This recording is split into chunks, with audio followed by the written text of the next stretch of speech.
त्यामुळे घर, कुटुंब, रिलेशनशिप, आपले फायनान्सेस किंवा एखादा प्रॅक्टिकल डिसिजन असेल त्याच्यामध्ये काहीतरी आपल्याला एक छान पॉझिटिव्ह संधी दिवशी अर्जंट वाटतंय म्हणून काहीतरी करायला जातोय ते त्याचा अर्थ ती गोष्ट आपल्याला क्लिअर असेल असं नाही. ट्रिगर काय आहे त्या घटनेची, म्हणजे त्याच्या मागचं खरं कारण काय आहे? कदाचित कुठल्या तरी एखाद्या जुन्या घटनेशी ते संबंध असतील, पैसे असतील किंवा आपल्या व्हॅल्यूज असतील, त्याच्यामध्ये आपल्याला एक रियालिटी चेक देणार. स्पिरिच्युअल व्हॅल्यूज ज्या काही आहेत त्या आपण प्रत्यक्ष कृतीमध्ये किती मधला आता सगळ्यात महत्वाचा आस्पेक्ट आपण डिस्कस करणार आहोत. तो म्हणजे 28 ऑगस्टला होणारं असा एखादा ग्रुप किंवा काय जे असेल त्यांच्या अवतीभोवतीचं वातावरण ते किंवा त्या रोलमधनं, त्या भूमिकेमधनं बाहेर पडतं. सरप्राइजेस काहीतरी असू शकतात. मग कदाचित अचानक काहीतरी अनाउन्समेंट्स होणं, अनएक्सपेक्टेड न्यूज येणं, प्लॅन्समध्ये काहीतरी रॅपिड चेंजेस, खूप वेगवान, ते सगळ्या गोष्टी आपल्याला करायला लागतील. पण त्यामध्ये आपलं ध्येय तर बदलतीलच, त्याची दिशा बदलेल, आपले असोसिएशन, त्यामुळे लिडरशिपमध्ये चेंजेस होऊ शकतात.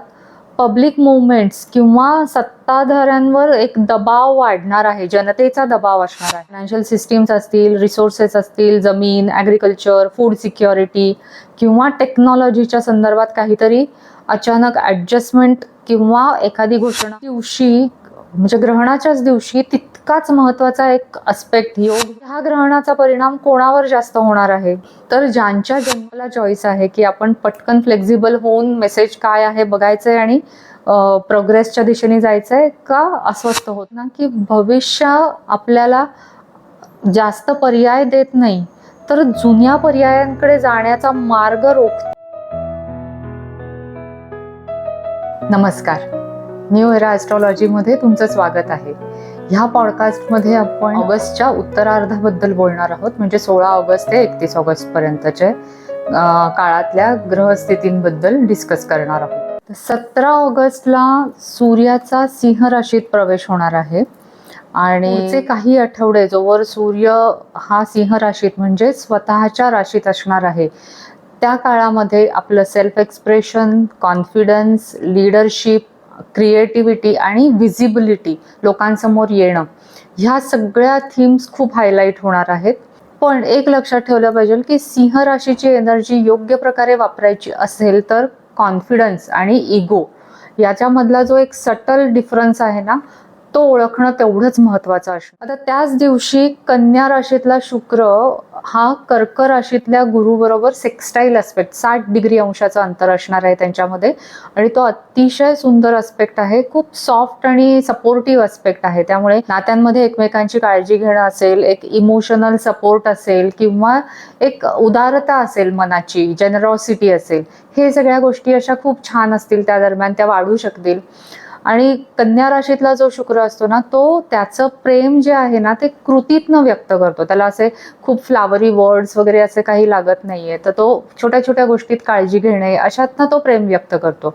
आणि कर्क राशीतला गुरु आपल्याला सध्या आपलं कुटुंब, आपलं वात्सल्य, नर्चरिंग किंवा आपलं घर, ह्या आणि आपली इमोशनल सिक्युरिटी, ह्या सगळ्या गोष्टींवर तो फोकस टाकतोय. त्या गोष्टींमध्ये आपल्याला तो खूप सपोर्ट करतोय.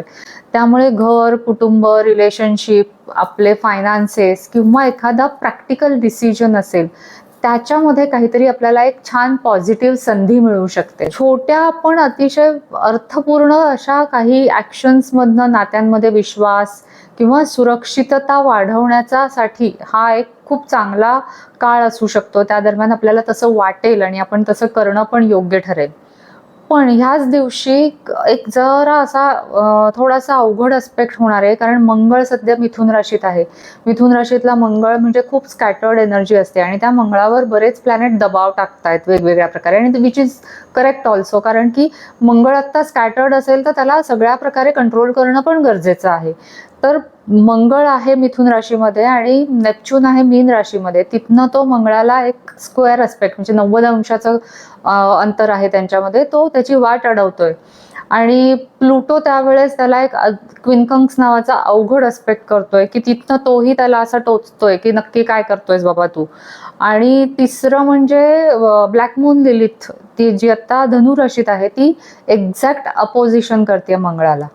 त्यामुळे काय होईल तर नेपच्यून इथं त्याला विचारतोय वाट अडवून की तुला मान्य आहे की तुला काहीतरी करायचंय, त्याची घाई झाली, अर्जन्सी असते त्याच्या वागण्यामध्ये मंगळाच्या, तर तुला ही जी काही घाई झाली त्याची रियालिटी माहिती आहे का, तुला वास्तव खरंच स्पष्ट आहे का, हे प्रश्न तो त्याला विचारणार आहे. म्हणजे तो त्याला थोडंसं थांब बाबा, विचार कर आणि मग कर.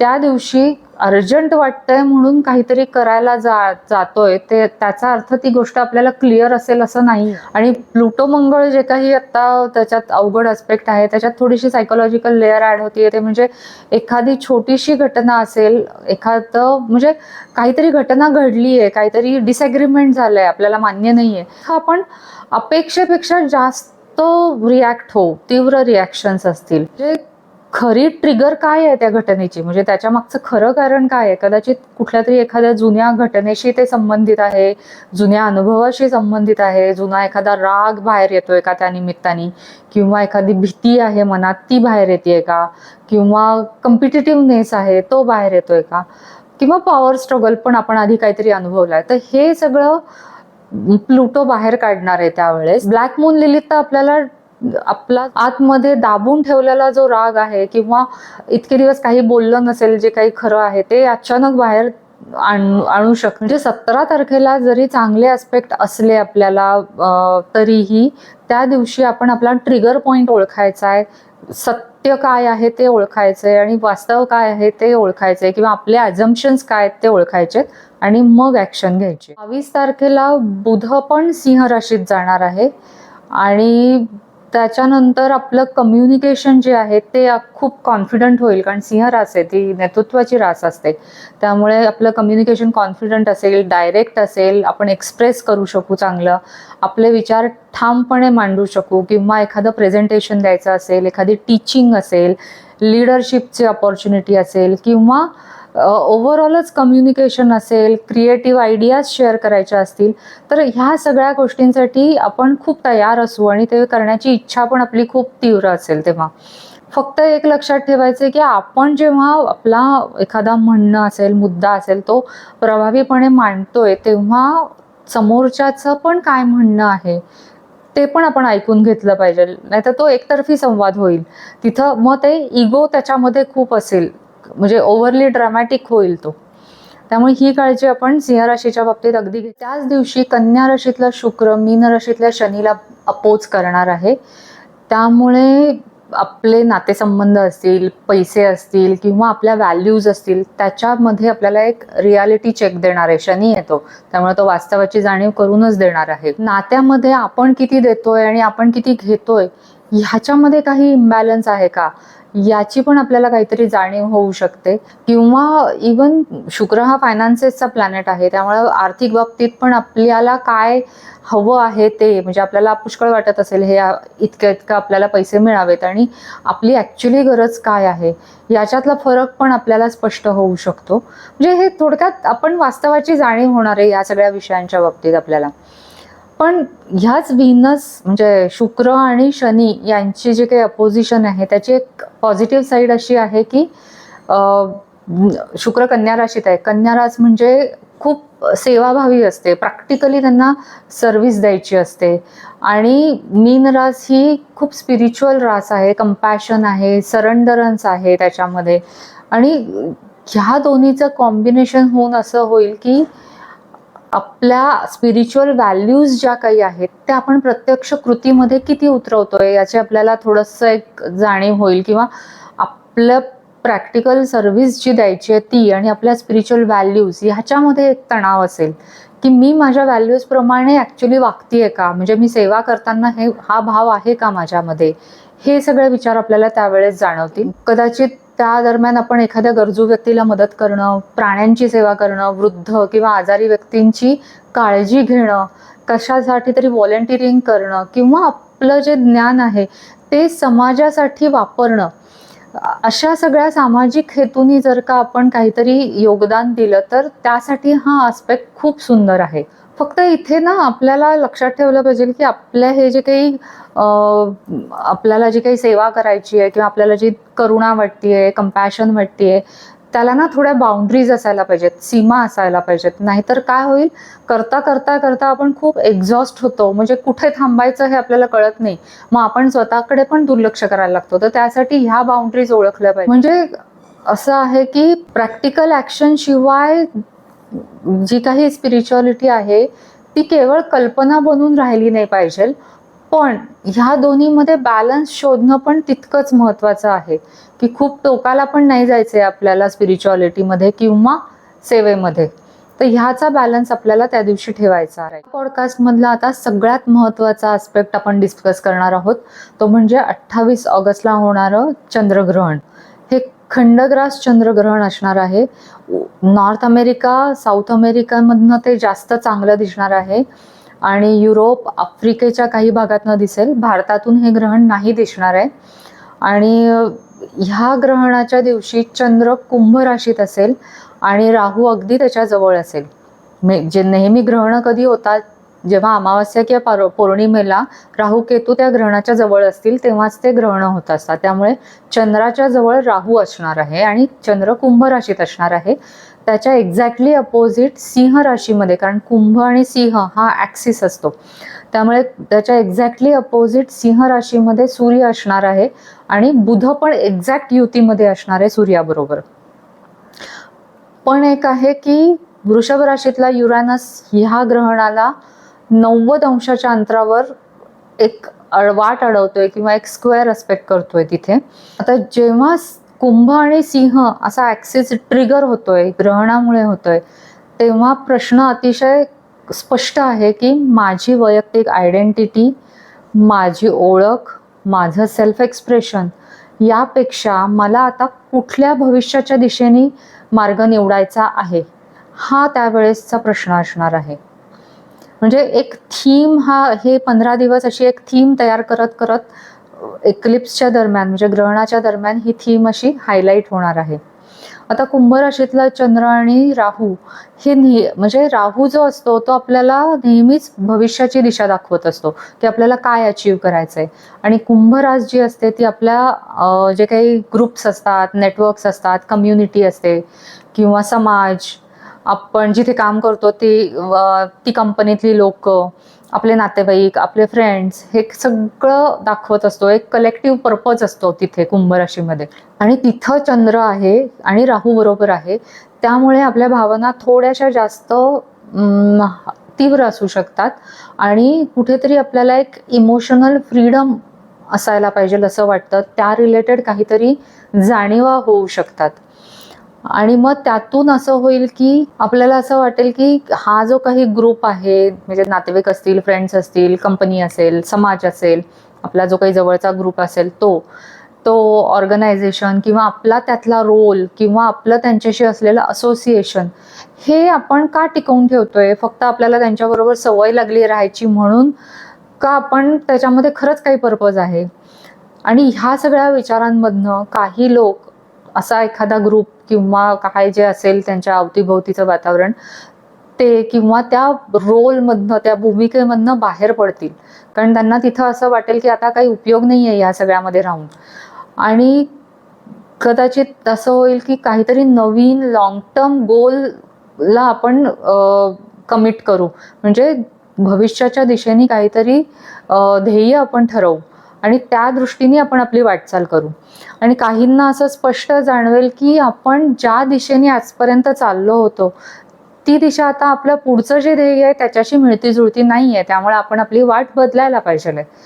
म्हणून ह्या ग्रहणाचा एक महत्वाचा संदेश आहे की आत्ता घेतलेले निर्णय, म्हणजे त्या ग्रहणाच्या वेळेस जे काही निर्णय घेणार आहोत ते फक्त आत्ताच्या परिस्थितीवर परिणाम नाही करणार आहेत, तर खूप लॉंग टर्म आणि कलेक्टिव्ह, म्हणजे सगळ्यांच्या एकत्रित भविष्याच्या दृष्टीने पण ते खूप महत्वाचे असणार आहेत, परिणाम करणार आहेत.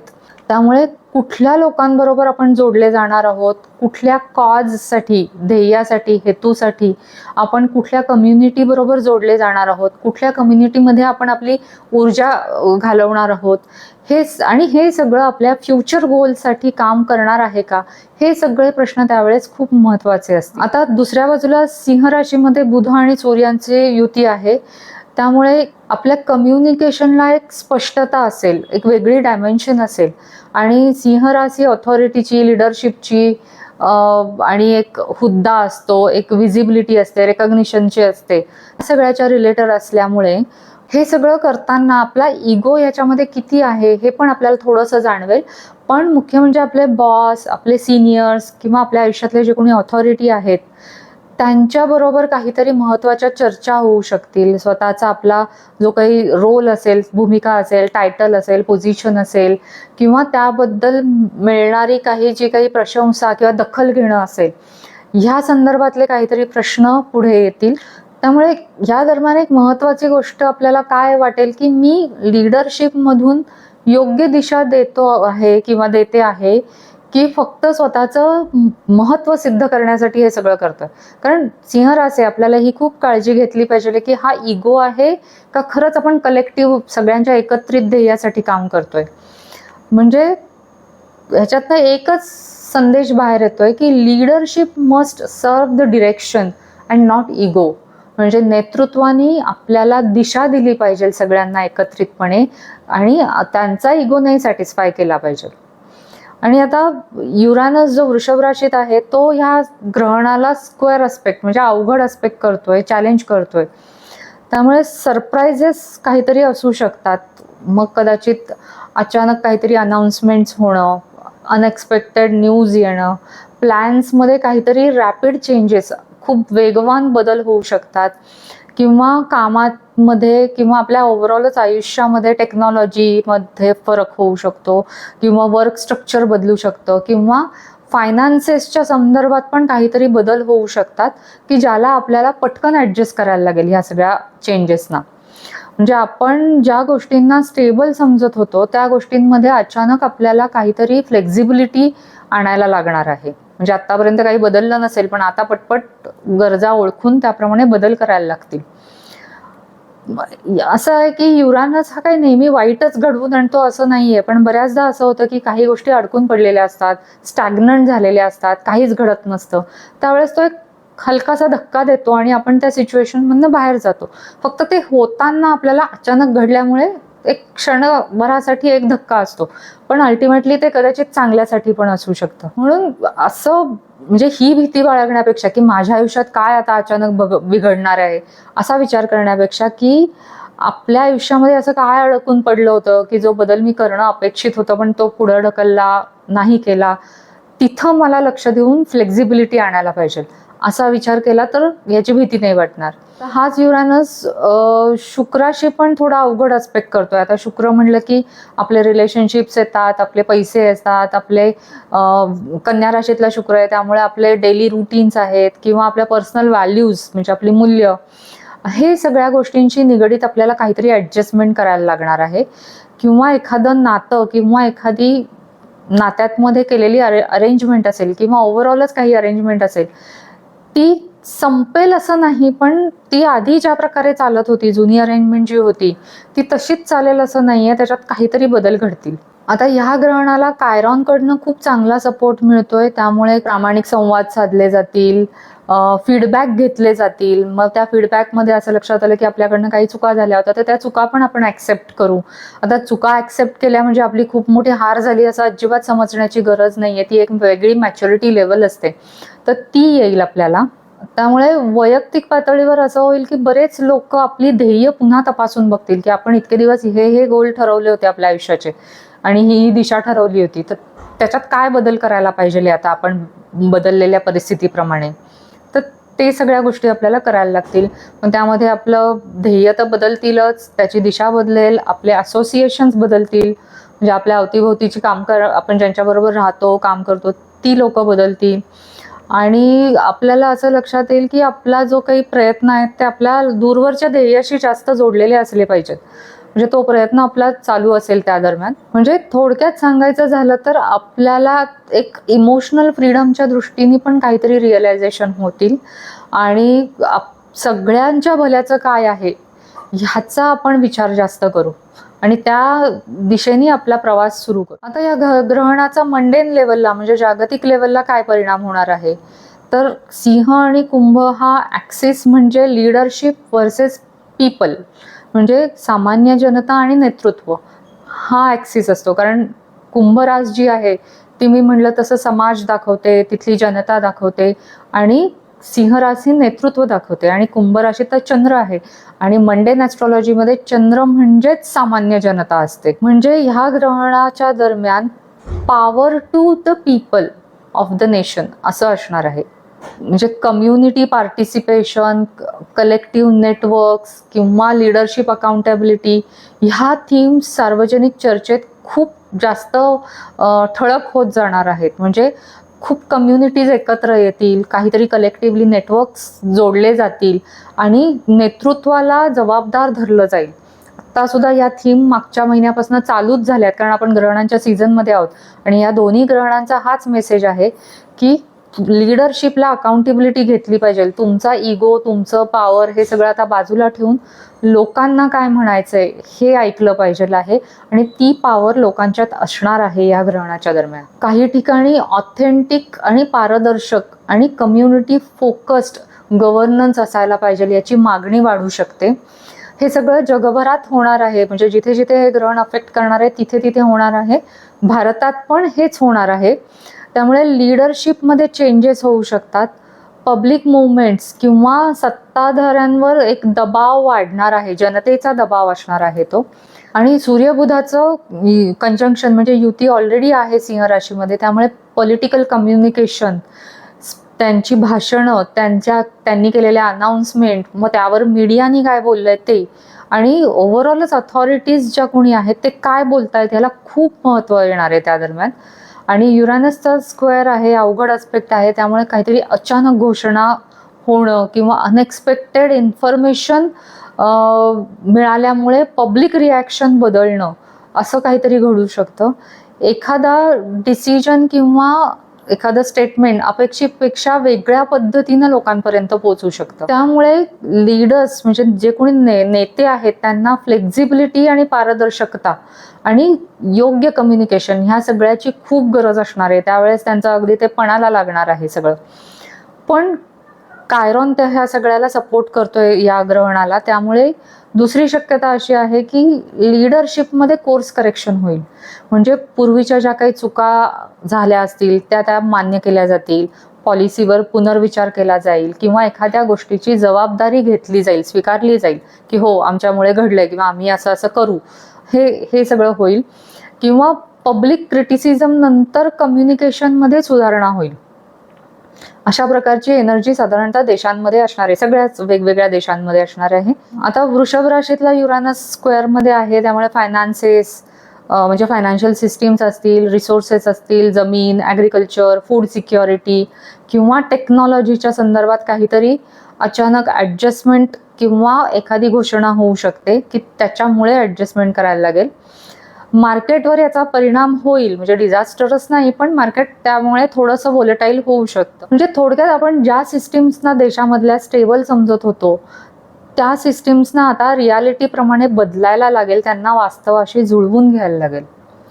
आता याच दिवशी म्हणजे ग्रहणाच्याच दिवशी तितकाच महत्त्वाचा एक अस्पेक्ट योग होतोय, तो म्हणजे मीन राशीतला शनी जो आता वक्री आहे तो कर्क राशीतल्या गुरु बरोबर अगदी तंतोतंत ट्राईन अस्पेक्ट करतोय. म्हणजे त्यांच्यामध्ये 120 अंशाचं अंतर असणार आहे, जे खूप चांगलं आहे, सपोर्टिव्ह अस्पेक्ट आहे.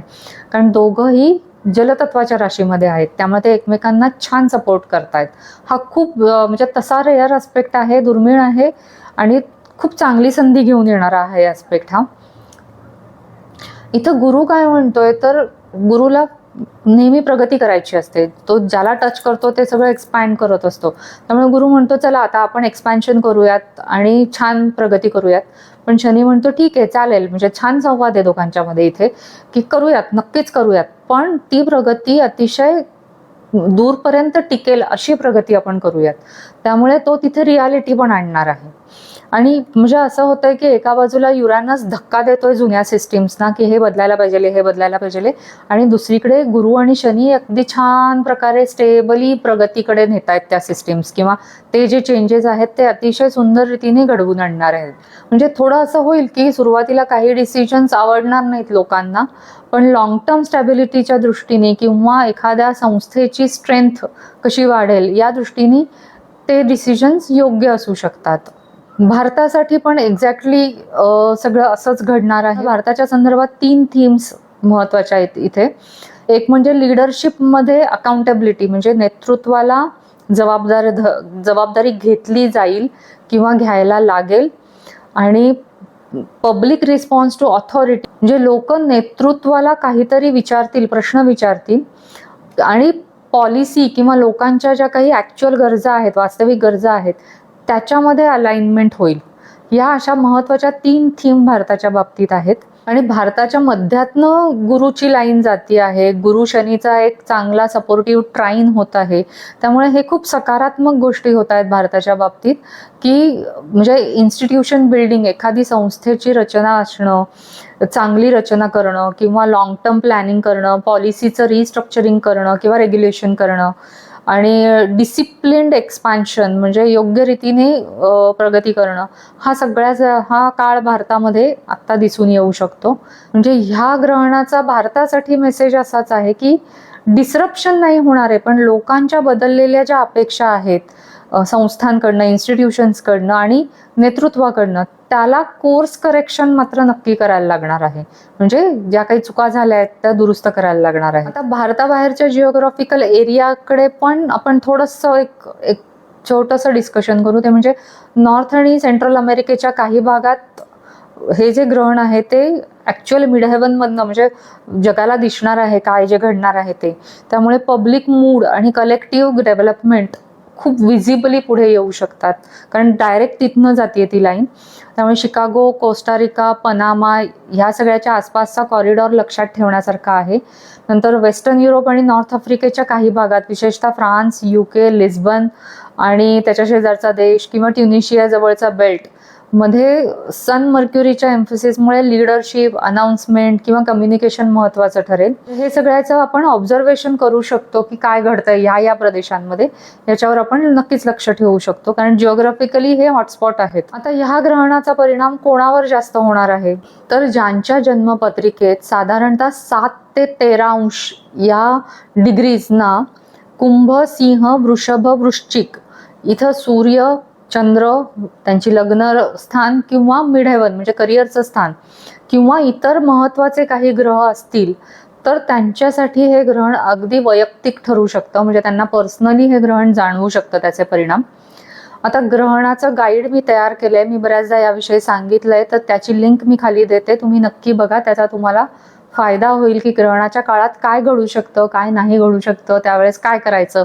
म्हणजे सूतक काळ वगैरे ह्याविषयी नाही सांगत आहे, तर आपल्या पर्सनल आयुष्यात काय घडू शकतं ह्याबद्दल मी बोललेली आहे, तर ते गाईड नक्की बघा. आणि अजून एक तुम्ही बघू शकतात की कुंभ आणि सिंह ऍक्सिस तुमच्या पत्रिकेमध्ये कुठल्या घरांमध्ये पडतोय ते जरी बघितलं ना, तरी त्या घरांच्या रिलेटेड थीम पण तुमच्या आयुष्यात काहीतरी मेसेज घेऊन येऊ शकतात. म्हणजे कुठल्या क्षेत्रामध्ये त्याचं परिणाम दिसू शकतात हे सगळं आपल्याला, किंवा आपल्या आयुष्याची दिशा बदलू शकते, तर हे सगळं त्या घरांवरनं पण कळू शकेल तुम्हाला. म्हणजे ह्या ग्रहणाचा महत्त्वाचं एकच लक्षात ठेवायचं आहे ग्रहणासाठी आपण, की जे कोणी ह्या ग्रहणामुळे होणारे बदल लवकरात लवकर ओळखून त्याच्याशी जुळवून घेतील, ती लोक पुढे जाऊ शकतात, प्रगती करू शकतात.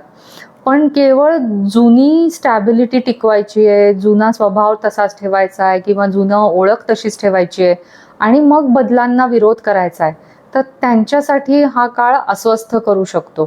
त्यामुळे आपला चॉईस आहे की आपण पटकन फ्लेक्झिबल होऊन मेसेज काय आहे बघायचंय आणि प्रोग्रेसच्या दिशेने जायचंय का अस्वस्थ होत राहायचंय.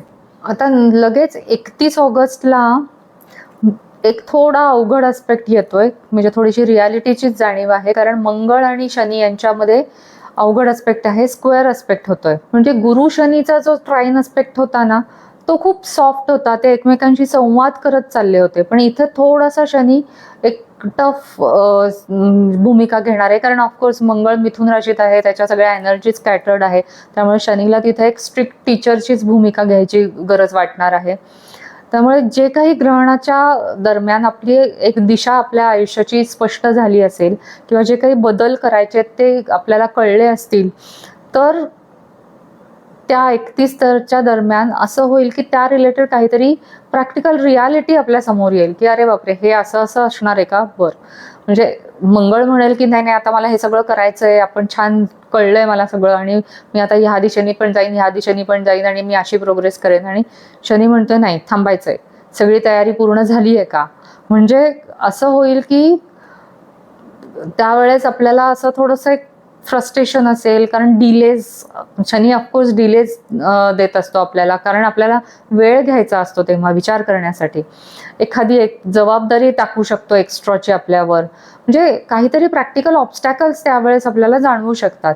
म्हणजे शनी प्रत्येक वेळी आपली प्रोग्रेस थांबवत नक्कीच नाही, म्हणजे नाही म्हणत नाही, पण हाच असतो त्याचा मेसेज की काहीतरी तुम्ही प्लॅनमध्ये चुकताय, तो बदल काय आहे, काहीतरी प्लॅन सुधारण्याची गरज आहे. मग त्याच्यामध्ये तुमचं टायमिंग चुकलंय का, म्हणजे ही योजना आत्ता अंमलात आणायची गरज नाहीये, किंवा त्याच्याविषयी काहीतरी अधिक माहिती पाहिजे का, काही प्रिपरेशन कमी पडलंय का, किंवा तुम्हाला तुमच्या लिमिट्स कळलेत का, बाउंड्रीज कळल्या आहेत का, काही स्किल्स कमी पडतायत का. हे सगळे प्रश्न आपल्याला शनी आपल्या समोर टाकत असतो आणि म्हणून डिले होत असतो. म्हणजे ऑगस्टच्या एंडला जर का एखादी गोष्ट आपली पुढे जात नसेल, अडकून पडली, तर त्याचा अर्थ ती अपॉर्च्युनिटी गेली असं समजायचं नाहीये. तर आपल्याला विचार करायला तो वेळ मिळाला आहे की हे काय ऑब्स्टॅकल आलंय, कशाचा प्रकारे याला हँडल करायचंय. मंगळ आपल्याला नक्कीच ऊर्जा देणार आहे, पण सॅटर्न त्याचबरोबर आपल्याला एक डिसिप्लिन देणार आहे. आणि हे कॉम्बिनेशन जर का आपण चांगल्या प्रकारे वापरलं, तर आपण हा कठीण आस्पेक्ट पण आपण लॉंग टर्म एन्ड्युरन्स आणि टिकणारी प्रोग्रेस निर्माण करण्यासाठी वापरू शकतो. म्हणजे ऑगस्टचा हा काळ फक्त बदल करण्याचा नाहीये, तर तो समजून उमजून बदल करण्याचा असेल. 17 ऑगस्टच्या आसपास आपल्याला फॅक्ट्स आणि अझम्पशन याच्यातला फरक ओळखून रिॲक्शन द्यायचे आहेत. 22 ऑगस्टच्या दरम्यान आपण कंपॅशनला किंवा स्पिरिच्युअलिटीला किंवा आपल्या व्हॅल्यूजना आपण प्रत्यक्ष कृतीत आणू शकतो, आणि एक हेल्दी बाउंड्रीमध्ये आपण ते प्रत्यक्षात आणू शकतो. आणि 28 ऑगस्टचं ग्रहण आपल्याला भविष्य तुमच्याकडून कुठली ॲडजस्टमेंट मागतंय हे ओळखायला लावणार आहे. काही असोसिएशन्स, काही गोल्स किंवा काही रोल्स बदलू शकतात. अचानक इन्फॉर्मेशन आल्यामुळे डिरेक्शन बदलू शकते, पण ते फेल्युअर नाही आहे, त्याला योग्य वेळी केलेली कोर्स करेक्शन आहे, म्हणजे दुरुस्ती असणार आहे ती, आणि तो एक प्रोग्रेसचाच भाग असणार आहे. आणि 31 ऑगस्टला शनी मंगळाचा जो काही स्क्वेअर असणार आहे, त्याच्यामुळे आपल्याला पेशन्स, डिसिप्लिन आणि स्ट्रक्चर देऊन ही प्रगती साध्य करायची आहे. काही गोष्टींसाठी मजबूत पाया तयार करायचा आहे. म्हणजे ऑगस्टमधली ही जी काही 2 ग्रहणं आपण आतापर्यंत डिस्कस केली आहे मागच्या आणि आत्ताच्या पॉडकास्टमध्ये, ती आपल्याला एक भविष्याच्या दिशेने दरवाजा उघडून देणार आहेत. पण कधी कधी असं होतं ना की भविष्य आपल्याला जास्त पर्याय देत नाही, तर जुन्या पर्यायांकडे जाण्याचा मार्ग रोखतो. म्हणजे तो ब्लॉक झाला ना मार्ग, तर आपण आपोआपच जो काही समोर आलाय तो पर्याय निवडून प्रगतीकडे जातो. तर ह्या सगळ्यासाठी तुम्हाला खूप खूप शुभेच्छा. पुन्हा भेटू पुढच्या पॉडकास्टमध्ये. Thank you so much.